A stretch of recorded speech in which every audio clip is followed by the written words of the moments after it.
Hi, Moguls. JP Moses here, and it is that time to talk about goals and goal setting. You know, this is one of those topics that you hear a lot about, and frankly, I think a lot of what you hear is a lot of the same type of stuff, and a lot of it is theory and not practical enough, in my opinion. And I know a lot of people who have tried over and over again to set goals and have failed over and over again and kind of get this jaded, goal setting sounds great, but it doesn't really work for me type approach. But there are those who are different. There are those who actually not only set goals, but they achieve them. And they're doing something different, right? Well, today we're going to have a quick conversation with one such person. You know him already if you've been around here for any amount of time. It's Frank Cava.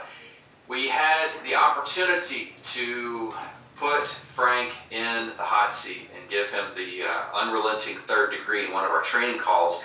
Definitely recommend you check that out in the Mogul Live section. It's called 4 Street Smart Ways to Raise Capital. Frank, thanks for joining us for this, man. My pleasure. My pleasure.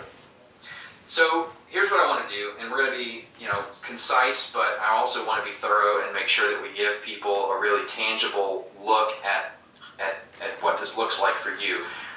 I know that you are very good at goal setting, and you do it a little bit differently than maybe traditional people, or traditional approaches, we'll say. So I think it would benefit all of us to dissect that a little bit, or have you dissect that for us, and answer the question, what is it that's different? What do you do differently? Or just what do you do that makes goal setting work? And I want to pull some takeaways out of that those of us who maybe wrestle with setting and achieving goals each year, or each day even, can really take away and benefit from. So let me just ask you that question. What do you do differently? Well, the way that intro came in, it almost makes it sound like I walk on water, and that is not the case at all. In my life, sometimes I set goals that work, and sometimes I set goals that don't. And I think that it's not necessarily the goal, it's the recipe that goes behind the goal that's going to make you a success or not on achieving that goal. And what I've learned in my life is this: if it's a small goal, if it's a big goal, it doesn't matter what. You need to have the end in mind, but then you have to be able to chunk it backwards to small tangible steps to help you get to that larger goal. Whether this be, weight loss, whether it be saving money, whether it be, achieving something physically or in your business. Those are the ways that we look at things. And then specifically with business, we chunk it down to, have an overview of what we want our year to look like, but even have it to a point where in the very micro detail, we know what we want to do on a weekly and a daily basis. And if we achieve daily, we know we'll get there yearly. So it's setting the end result that you desire, and then creating a specific, I guess, a map of steps necessary to get you from here to there. Then those steps become your roadmap. That is exactly right. And then with that roadmap, you have the roadmap laid out, but there's always going to be kind of oscillations, right? You may exceed, you may underperform based upon what your expectations are, but then what you do is you just go back and you kind of you check it. You check what you actually achieved versus what you set out to achieve.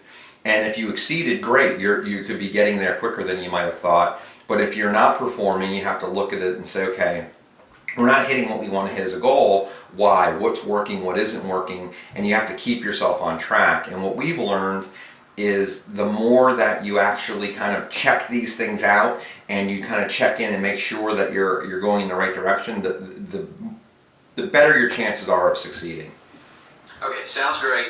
Can you make that tangible for me? Sure. So you pick. Do you want a personal example or do you want a work example? Well, maybe, if it's easy to do both, maybe it would be helpful to do both. Why don't we start with a personal example? All right, that's perfect. So in 2013, I decided to do my first triathlon. Now, I am a 235-pound guy. I am not small. If I said I had a strength in exercise, it's probably none of the 3 disciplines that are required in a triathlon. So it was a big undertaking, but the first thing I did is I set the goal, I want to achieve this. And then what I did is I kind of chunked it back and said, okay, I need to swim 1.2 miles, and at the time when I wanted to do this, I couldn't swim 100 meters without stopping. I needed to bike 56 miles, and I needed to go run a half marathon. Now, if I wanted to go out and run 13 miles, I knew I could probably do that. I was in good enough shape, but doing all three of these together was kind of daunting. So what I did is I got a real good understanding of kind of where my weaknesses lie.